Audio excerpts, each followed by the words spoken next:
Yogis, this is the fifth of the yoga sequences from Bend Over Backwards Yoga. And in today's sequence, you notice the wall is completely clear, except this little bit of tape which has come over one of the hooks that we use for a painting that's usually there. So if you've got art on your walls, please remove it and just be sure there are no sharp objects on the wall, because you're going to be using the wall today and you don't want to be snagged on it.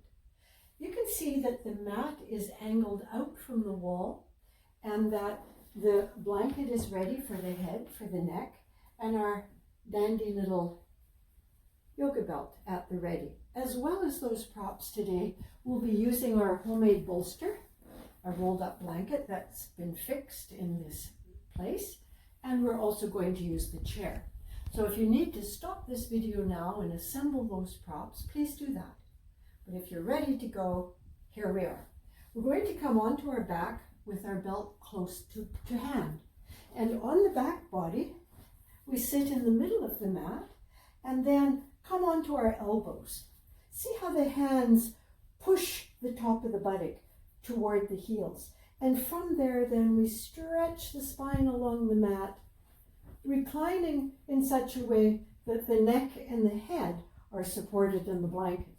I've got the edges of the corners of the blanket in hand so it doesn't creep under the shoulders. The very first movement is to embrace the knee. This pose is called Pavan Muktasana, and we're doing one leg at a time, so it's Ardha Pavan Muktasana.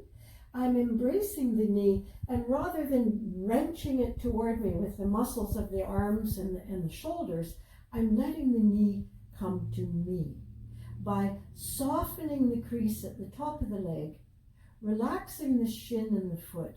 The knee comes close in, just little by little. I'm taking my awareness to that crease at the top of the leg and relaxing there so the knee comes close in. Once it does come close in, I hold the knee in its place and stretch the left leg away, pressing the back of the left thigh into the floor and stretching the inner leg further away than the outer leg. So the inner heel reaches away as the heel digs into the floor. From here, keeping this right leg embraced, I take my belt in hand and take it across the arch of the right foot and hold the belt in separate hands. I'm lifting the belt. Rather than pulling down with the belt, I'm lifting it up, making the heel higher than the toes.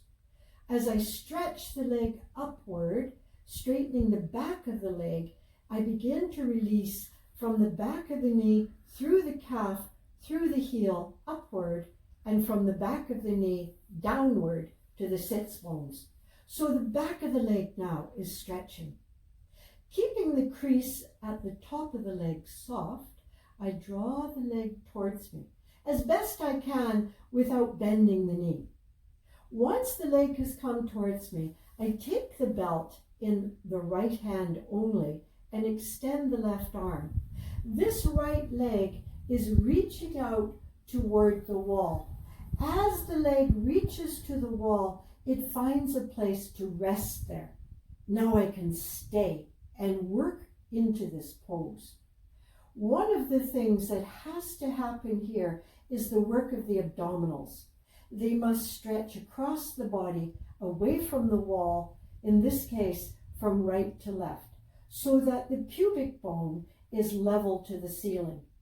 If I'm just tilting my body to the right, I'm not getting the stretch of the right inner leg. The inner leg is stretching out to the wall, and I roll the foot toward the wall. I don't need to hold the belt now. The wall is holding the leg and the foot. I'm rolling the flat of the foot to the wall, increasing the stretch of the inner thigh. Meanwhile, on the left leg is still reaching away through the inner leg, and that thigh is turning in.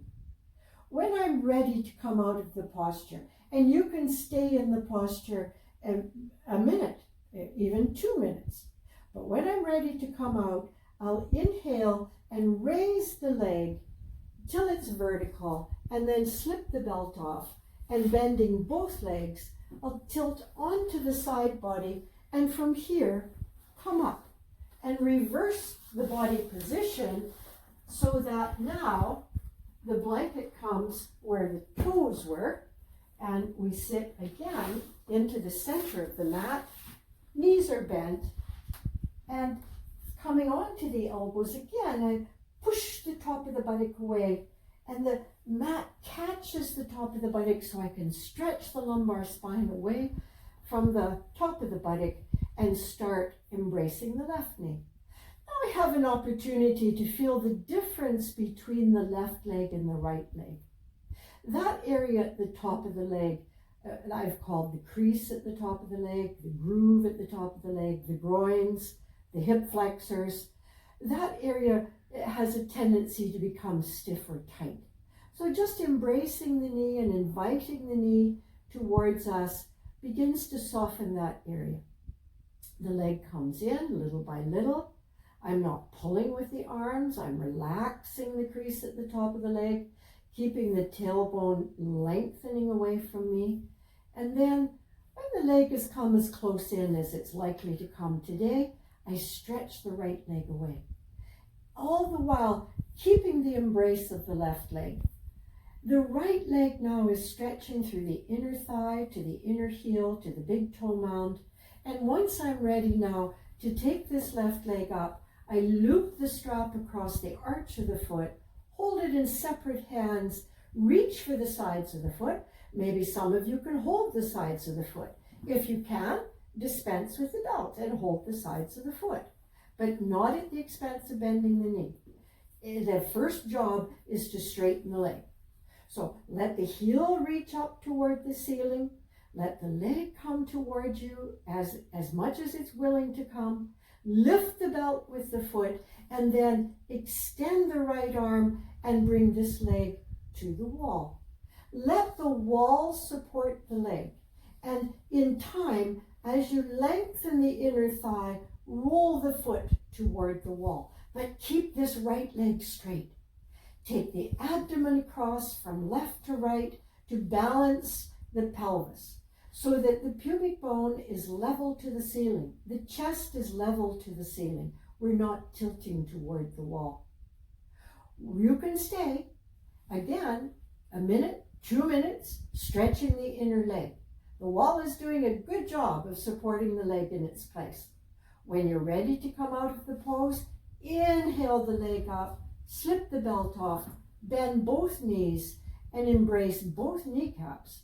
Just gentle rock side to side, massaging across the sacrum, or circles in the air with the kneecaps, remembering to go in both directions.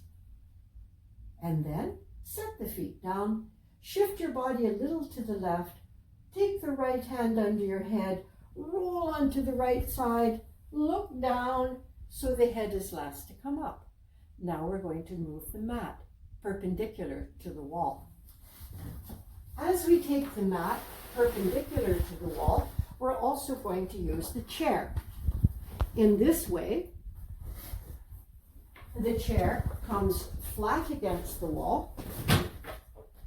We'll need our blanket on the back of the chair, and we'll take our belt as well, because we're going to use that. There's a small gap between the chair and the wall, just enough that I can run my fingers into that gap. I want to be careful that my mat doesn't have lumps and bumps in it that might cause me to lose balance. I have my belt. I've got it parked on one shoulder. As I face the chair, I take my hands to the hips and find Tadasana. The four corners of the feet are pressing down. The feet are broad and long. The chest is lifted. The top of the buttock is lengthening downward. From here, I'll step my right foot onto the chair, find my balance, take my fingertips to the wall, and see that the left foot is facing directly forward. I might choose to keep my foot on the chair. I might work this way, looping the strap over the foot, pulling with my arms. I might find this, it helps me to keep balanced, to lift the trunk and to stretch the heel away. Or I might find I can step up a little higher. I step in just a little. I step first onto the chair, stabilize with fingertips at the wall, and then support the leg so the foot comes onto the back of the chair. The second height is a challenge, but if you can keep the left leg straight, you can take your foot to the back of the chair. Pull with the belt, lift the chest. This pose, Utthita Hasta Padangusthasana, can also be done without the chair, simply by pressing your foot into the wall. To come out of this posture, give a little push off and step down, and then you'll take the second side. Again, stepping up onto the chair, possibly using this height, foot on the chair seat, right leg straight, or perhaps challenging, taking fingertips to the wall, supporting the calf, stepping the heel up onto the back of the chair, and looping the strap between the foot and the wall, like this. This pose has many, many benefits. It strengthens the legs, it increases the sense of balance, it stretches the legs, and it gives us the action in the hips that creates space in the hip socket. To come out, we slip the belt off, give a little push off the wall, and stand down. This pose can also be done from the side. In this case, I have the right hip toward the chair. I turn the foot out, heel to arch, step the foot onto the chair. I might be happy staying here at this height, or I might stretch the heel away toward the wall, heel on the chair. If I choose this height, I won't use the belt. I'll wrap the left hand around and catch the top of the right thigh, and then stretch the right arm like a lever and turn away from the lifted leg. This pose could also be done with the heel on the back of the chair. Similarly, if I bend the knee, support the leg, stretch the leg to the back of the chair, I can work this way. Some might choose to use the belt. In that case, the belt could come behind. We could catch the belt. You see, I bent my knee to catch, but then straighten the leg and turn the trunk away. This is Parsva, or turning, Utthita Hasta Padangusthasana. To come out, I loosen the belt, give a little push off the wall, and step down. The second side, shown from the front, has the left heel in the arch of the right foot, the foot to the chair, the right arm swinging behind to catch the top of the left thigh, pressing it down, the left arm like a lever, turning away from the lifted leg. Parsva, Utthita Hasta Padangusthasana. Again, to come out, we bend the knee, we step down. Some might find they're ready to challenge the next height. Support the calf, support the leg, step onto the back of the chair. If you wish, you can use the belt, placing it between the foot and the wall, reaching behind with the right hand, catch the belt, and use the left arm as a lever. This action has the benefit of opening the upper side of the chest as we turn away. If we were standing on the floor, this would be triangle pose, Utthita Trikonasana. To come out, remove the clasp of the belt and step down. The chair is useful for some of the standing postures as well. This one, Virabhadrasana 1, looks like this. To come into the posture, I step the right foot forward and the left leg back. You can see that I'm sitting on the chair. The action here with the left leg is to turn the thigh from outside to inside, to broaden the left buttocks away from the spine. I have to work to get that several times. Rather than the leg out to the side like this, I want the leg to come straight back from the hip. So I'm supporting myself with my hands on the chair, turning that back thigh from outside to inside several times, till the foot is facing forward, the knee is facing forward. And then I start to balance between the front foot and the back foot by lifting just an inch off the chair. If I have my balance, I stretch the arms forward, and lifting them up, they lift the rib cage up. I look up between the thumbs. This pose gives us a little bit of a back bend. The upper spine is coming into the body, and we're beginning now a back bend action in a standing posture. To come out, the arms lower, we lower ourselves, and bring the back leg forward and switch sides. Now we have the left foot coming forward, we have the right leg stretching back. Again, this action of the back leg is key. We have to turn it from outside to inside. We have to broaden the right buttocks. Then we begin to find our balance between the front foot and the back foot. We levitate a little off the chair and then stretch the arms forward, raising the arms, let them lift you up. Here the warrior is invoking support. Once we lift the sides of the trunk, we draw the upper spine in and take the navel back. To come out, the arms come down and we sit down. And we turn forward on the chair. The piriformis muscle connects the leg to the pelvis. It's a thick, tight muscle. To let the muscle relax and release a little, we take the right heel just above the left knee. Looking at the height of the right knee from the floor, I want to be able to release this thigh downward. To get that, just above the pubic bone, I draw in, lift the chest, watch what happens as the chest comes forward, the thigh releases. It's very satisfying. Chest comes forward, thigh releases toward the floor. There is a strong sensation in the right hip. That's the piriformis stretching deep into the pelvic complex. Thigh is releasing more and more.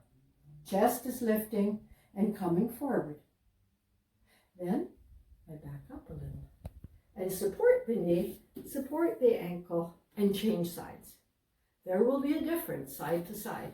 We can almost expect that. Yes, indeed. This knee is higher, this hip is tighter. I'm stretching into the heel so the area around the ankle is free and clear. When I'm ready to enact this pose, I take the area just above the pubic bone into the body, lift the chest, and come forward. See how the knee drops down? It's not dramatic, but it's significant. It shows me this thigh bone is turning in the socket. The piriformis is releasing.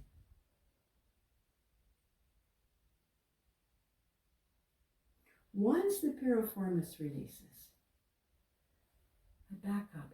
That pose you could do several times a day. Anytime you catch yourself sitting on a firm foundation, lift the ankle, stretch the piriformis. Now, we're going to take 2 standing poses at the wall. We always challenge ourselves to stand up without using our hands. Push into the feet, inhale, stand. Let's take the chair away. Just setting it aside for now. It'll come back in a moment. And standing at the wall, bring the palms to the chest. Be in Tadasana.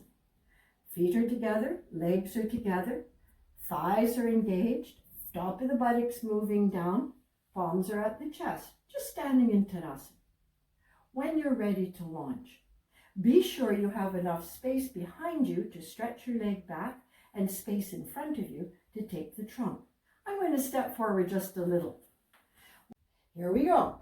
This arm slides along the wall. See how the back leg lifts, how this thigh now is turning out, how the foot is out from the wall. Then the arms are directly over each other. I'm turning my back to the wall, spreading the arms to open the chest, and maybe looking up at that left thumb. When I'm ready to come out, palm comes to palm, foot comes to foot, and we're back. And then turn around. You'll see it on the second side.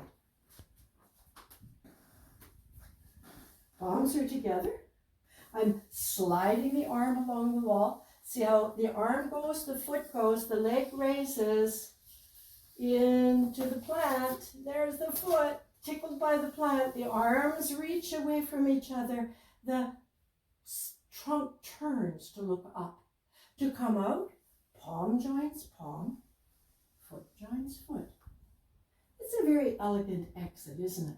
You can work to make that a smooth entry and exit and hold the posture maybe 30 seconds on each side. Watch this now. It's a similar action. The chair comes back. We step not the right foot up, but the left foot, even though the right foot is at the wall. When I reach forward with the right arm, I'm reaching from the shoulder blade, reaching beyond the knee, beyond the chair, and then sweeping the arm outside the knee. The palm joins the palm. When I'm ready to start the pose, I tuck this outer hip in and extend the arm to the wall. I'm watching, keeping my eyes on this lifted hand, and I watch as it comes down, and I watch as it lifts. This is a twist in the upper body.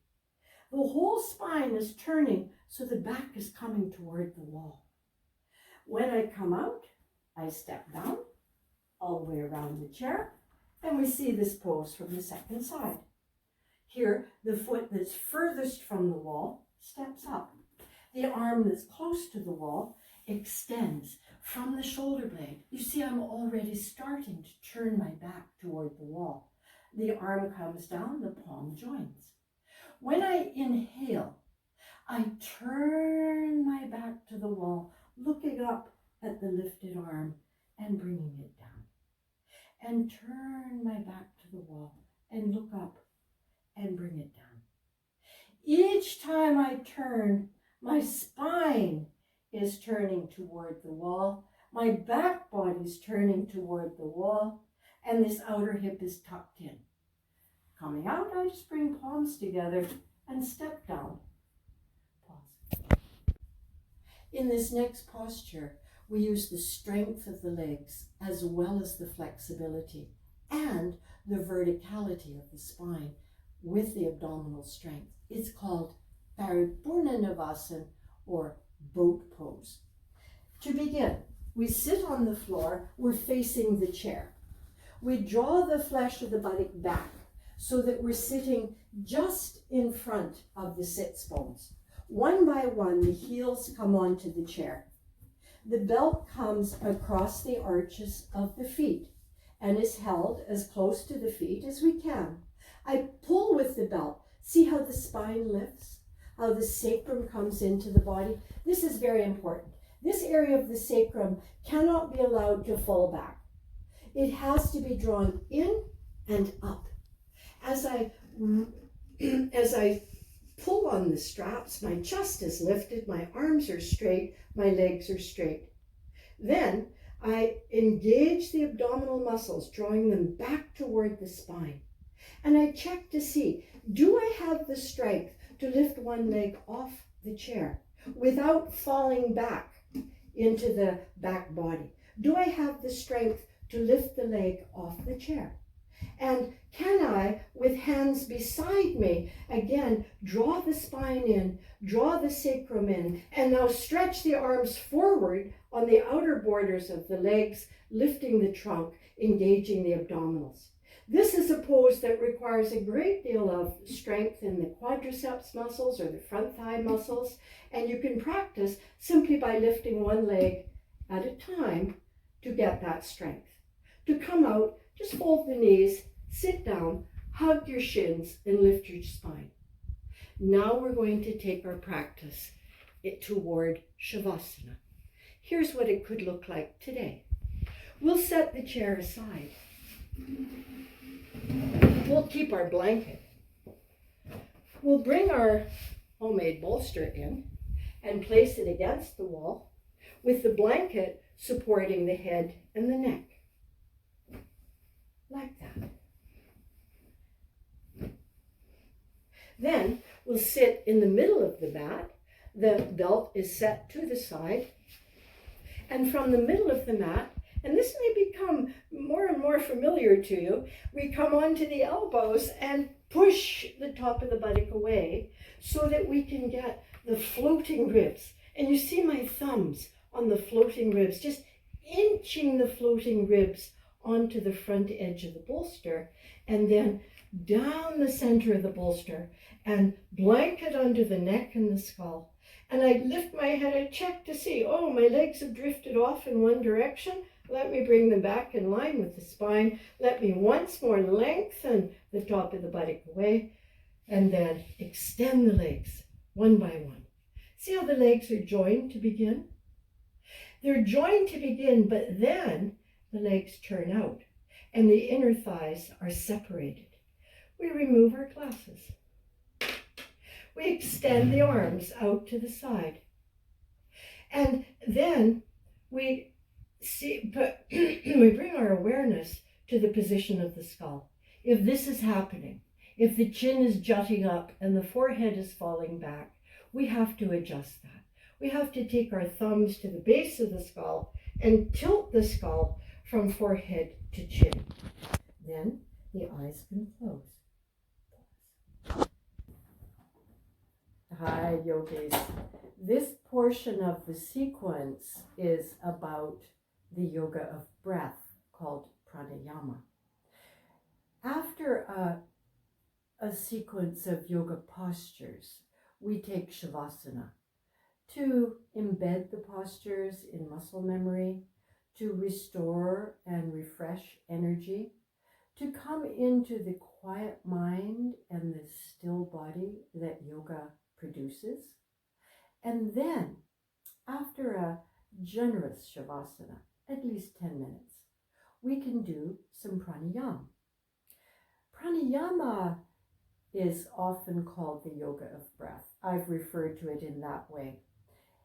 It is also working with energy, not just the energy of breath, but other forms of energy.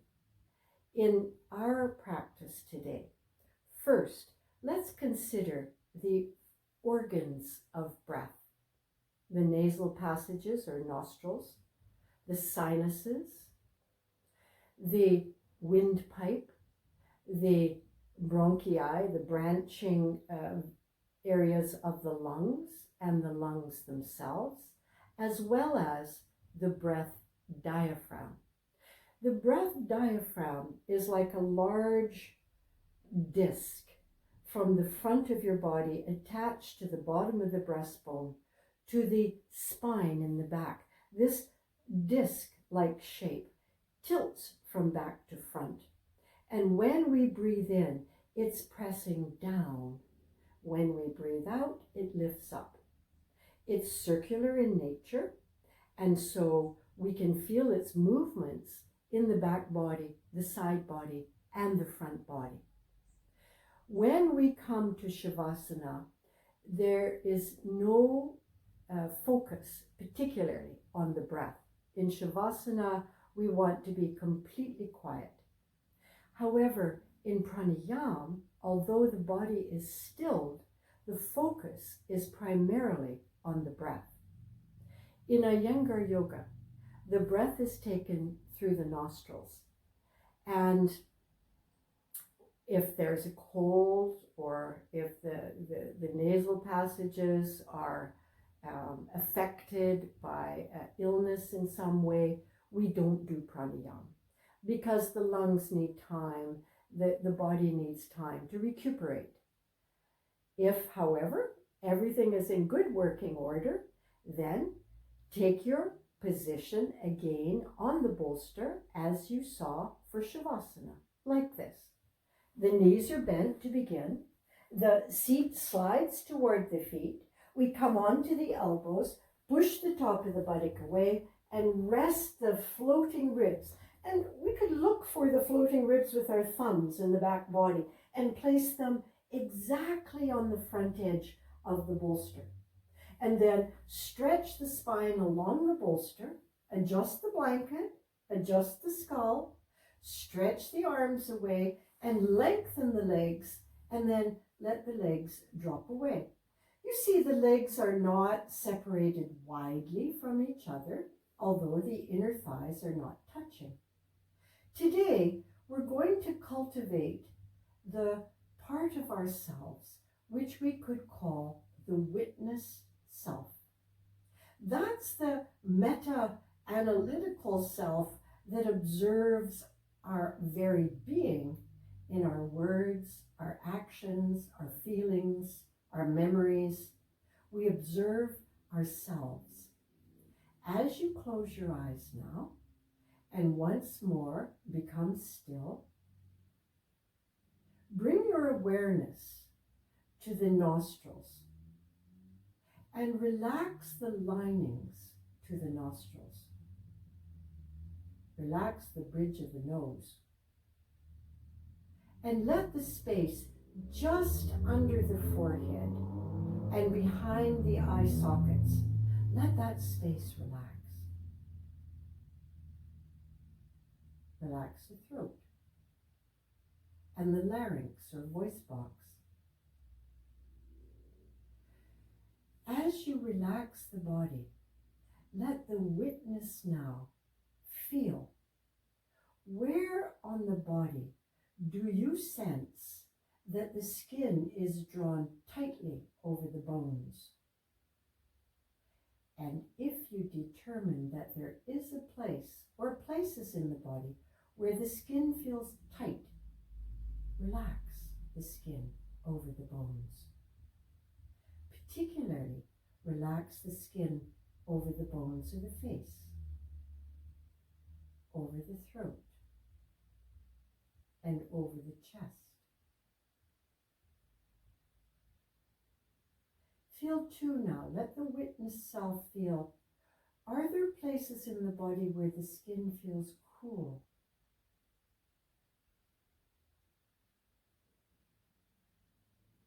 Or where the skin feels warm?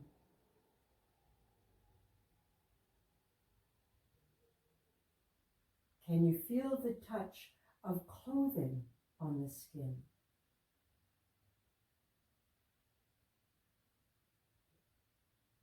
Are there places in the body that you don't feel that you can connect with? For example, can you feel the back of the knees? Can you feel the skin between the toes? The word avidya in Sanskrit translates as ignorance or not knowing. Over time, as we become more heady, spend more time in the fluctuating mind, the thoughts that come and go, we lose contact and familiarity with the body. We become a little distant from our physical selves. As we relax in Shavasana in preparation for pranayama, the witness self is now becoming more and more familiar with the physical self, feeling into areas of the body that we might not have focused on for some time. We send our sensitivity to those areas. To begin, then, the practice of pranayama, keep in mind 3 features: the timing of the breath, the space into which the breath is moving, and the texture of the breath. As you breathe normally through the nostrils, feel the texture of the breath as it slides up the nasal passages, moves through the sinuses, through the windpipe, and into the body. Listen for the sound of the breath. Is it smooth? Do you detect any harshness? And if you feel and sense and hear a sense of strain or harshness in the breath? Can you let that go? And allow the breath to move smoothly, softly, quietly through the nasal passages, warmed as it moves through the sinus cavities, warmed as it moves through the windpipe and into the lungs. And can you sense where your body is touching the bolster in the back body? Can you sense the movement there of the low ribs that are resting against the bolster? Tune into that.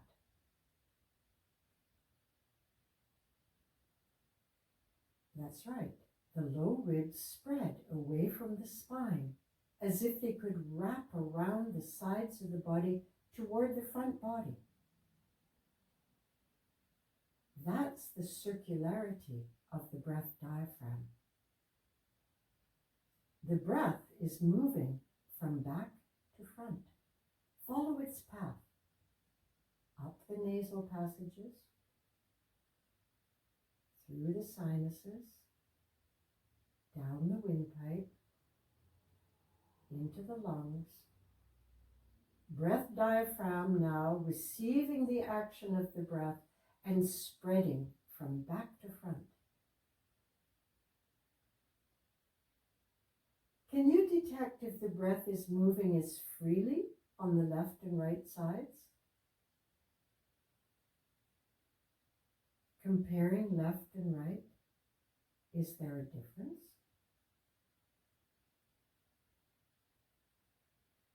Do you detect that one side seems to be a little freer, take a little more breath, move a little more quickly? That wouldn't be surprising, because we have a tendency to dominance on one side of the body. For example, if you're right-handed, you could be called right hand dominant or right side dominant. That might mean that the right side of the breath event is different from the left side. Check that out.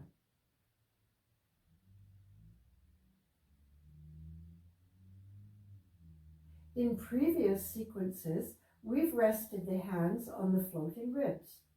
Today, we're going to rest one hand on the abdomen with that elbow resting on the floor, and rest the other hand in the midrib section. This is the bottom of the breastbone. These are the floating ribs. These are the lowest most ribs that tend to expand this way. And now the hand is resting more toward the center of the body.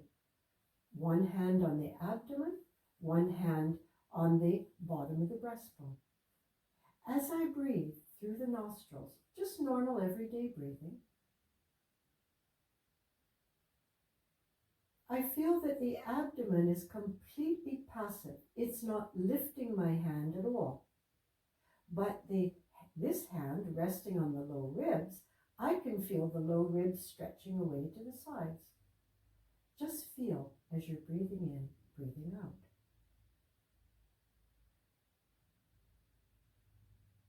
Abdomen quiet, breathing from back to front.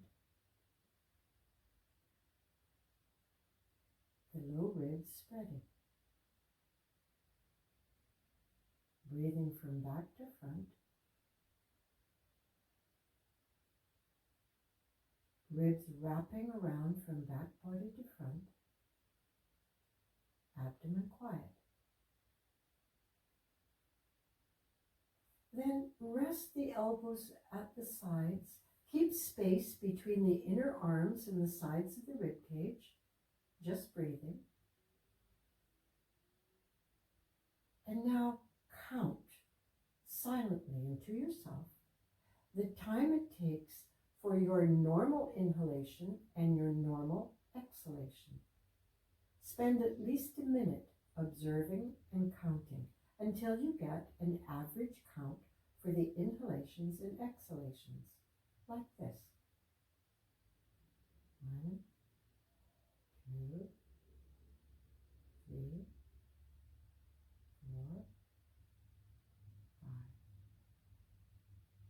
exhaling. 1, 2, 3, 4, 5. That's my normal breath rhythm. 5 count in and a 5 count out. What's your normal breath rhythm? It's okay if it's a 2 or a 3. You might be feeling some tension or stress. This causes us to breathe more rapidly than we might normally. And it's certainly okay if it's a 5 or a 6, as long as that's your normal breath. Now do this. If your normal count, let's say, is 4, breathe into 4. Hold the breath now for 2. Breathe out for 4. Hold for 2. And then some normal breathing. Normal in and out, normal in and out. And then again, breathe in for 4. Hold for 2. Exhale for 4. Hold for 2. The idea here is to set up a rhythm of breath in, holding, breath out, holding, 2 or 3 normal breaths. Then breath in, holding, breath out, holding, 2 or 3 normal breaths. Focus on the breaths, focus on the count, focus on the rhythm of the breath. In this way, the mind is resting on the breath. It's no longer subject to the vrittis, the fluctuations, the mindless roaming of the mind into the future, into the past, rattling around in the back of our heads. Instead, the mind becomes calm. Digestion is improved. Sleeping is improved. The state of mind is improved. Once you've finished your pranayama session, bend the knees one by one. Shift your body just a little to the left. Bring your hand under your head, roll onto your side, and from the side lying position, looking down, come up and sit. This moment of just sitting is a moment of meditation, of focusing on the state of mind, the state of the body, the state of the breath, the level of energy,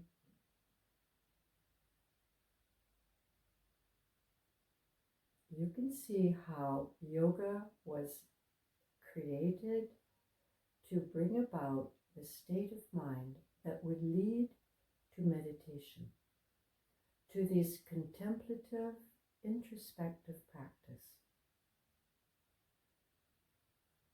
You can stay sitting quietly, looking inward, as long as you wish.